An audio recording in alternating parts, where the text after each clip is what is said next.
Not everyone reads the Bible in the same way, and that becomes especially clear when it comes to divorce. When Jesus Christ speaks about marriage, he doesn't begin with law, but with something deeper, a union that human beings do not fully create on their own. In the Gospel of Matthew 19:6, the words are very clear. What God has joined together, no one must separate. It sounds like an absolute statement. No gaps, no conditions, no exceptions are mentioned at that moment. But just a few verses later, in the same passage, still in the Gospel of Matthew, a detail appears that makes many people pause. Except for sexual immorality.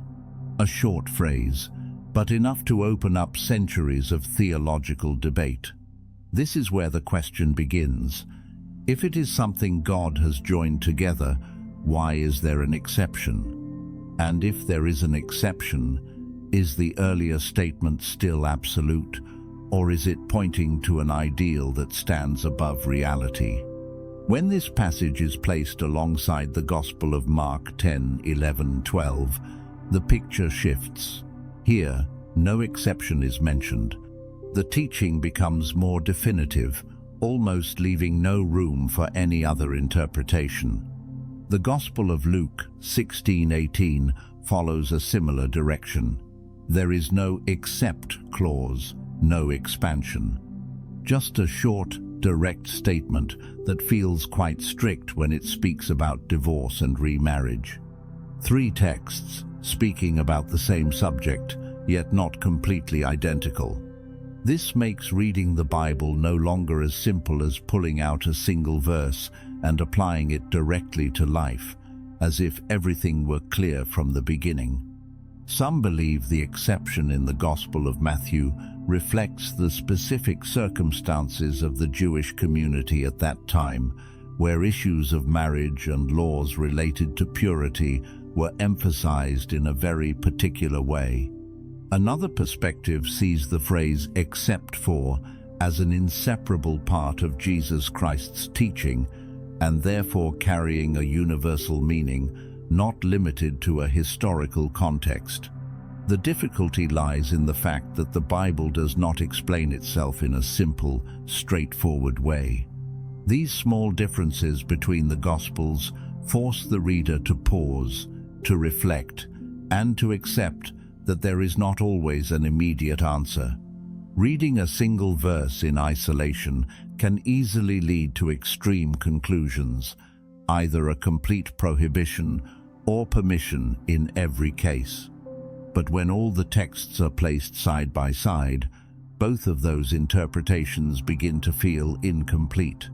This opens up another approach. Instead of searching for a rigid rule, it may be necessary to look at the whole message.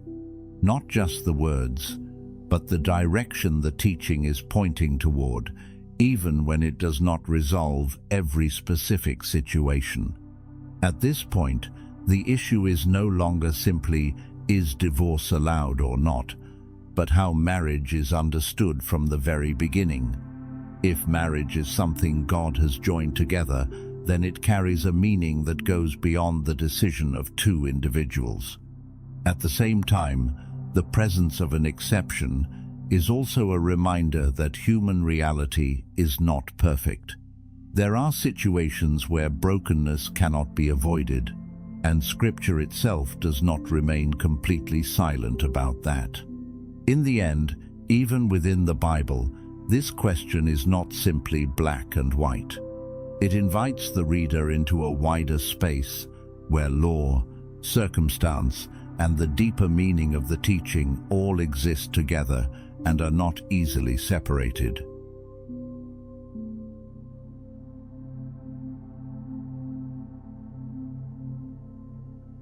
When stepping away from the pages of the Bible and into the history of the Church, the understanding of Jesus Christ's words no longer follows a straight line.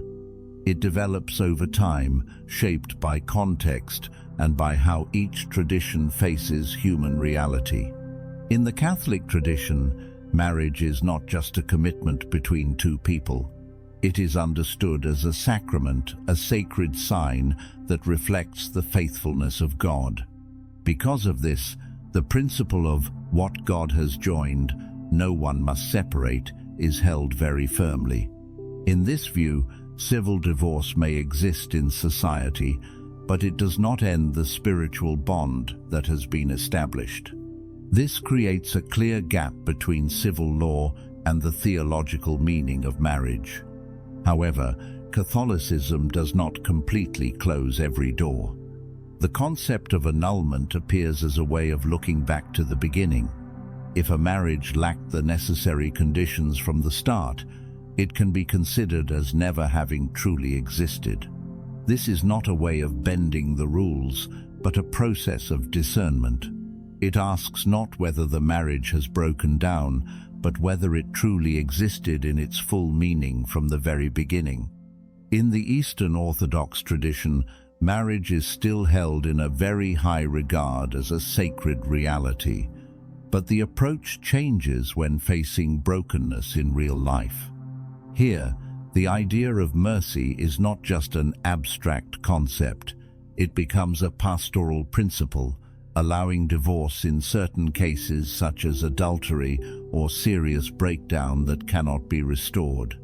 This approach is often called ekonomia, meaning a thoughtful flexibility. It is not about lowering the standard, but about recognizing that human beings may not always reach the ideal that has been set. In the Protestant tradition, the starting point is different. Rather than relying heavily on church structure, it returns directly to the Bible as the primary foundation, following the principle of sola scriptura. From there, many Protestant communities accept divorce in cases that are clearly seen in Scripture, such as adultery in the Gospel of Matthew or abandonment mentioned in the first epistle to the Corinthians chapter 7. This understanding is often more practical, trying to balance the teachings of Jesus Christ with the real situations people face in married life. When placing these three approaches side by side, what becomes clear is that there is no single voice representing all of Christianity on the issue of divorce. This diversity is not necessarily a flaw, but the result of different ways of reading. Part of the difference comes from how Scripture is understood. Some traditions read the teaching in an absolute way, others within historical context, and some combine both in a more flexible approach. Another part comes from how marriage itself is understood. Is it an unbreakable covenant, or a sacred reality that still exists within human fragility, where brokenness is sometimes unavoidable? From this perspective, the issue is no longer about who is right or wrong. It becomes an ongoing dialogue across centuries, where each tradition seeks to remain faithful to the words of Jesus Christ in the way they believe is most true.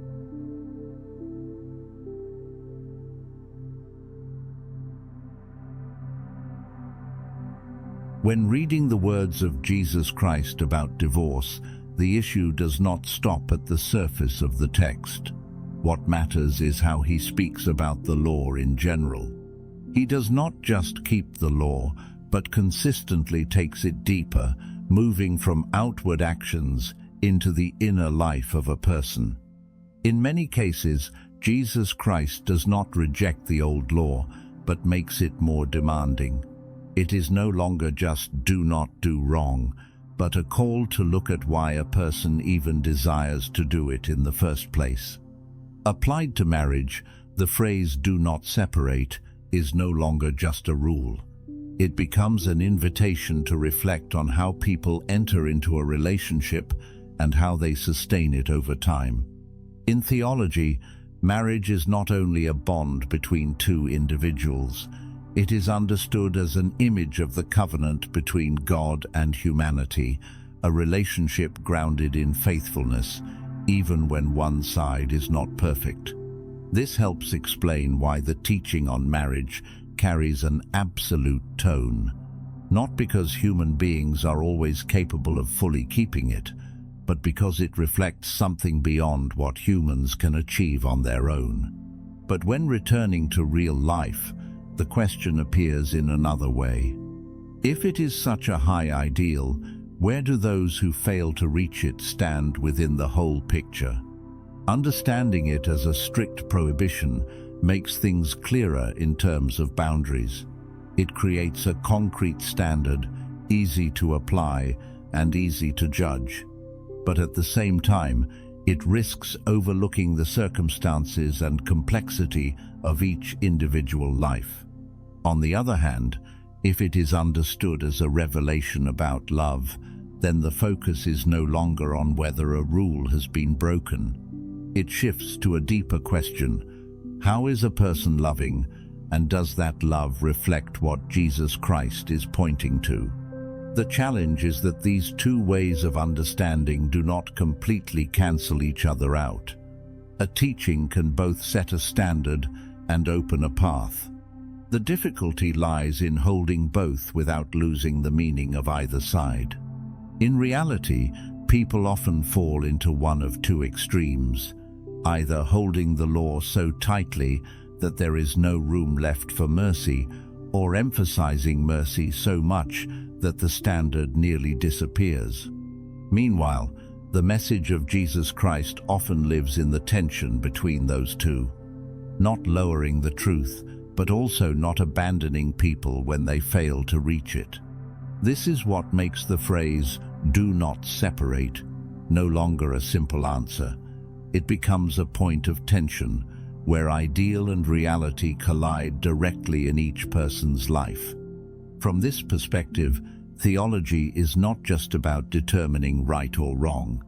It becomes a journey of understanding the human condition, its weaknesses, and how grace can still be present even in places that seem already broken.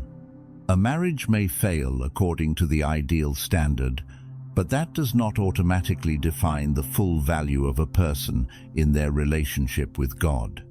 This is something many people struggle to understand. In the end, the words of Jesus Christ can be both an unchanging ideal and an invitation into a long journey, not toward instant perfection, but toward learning how to love in truth and within one's own limits.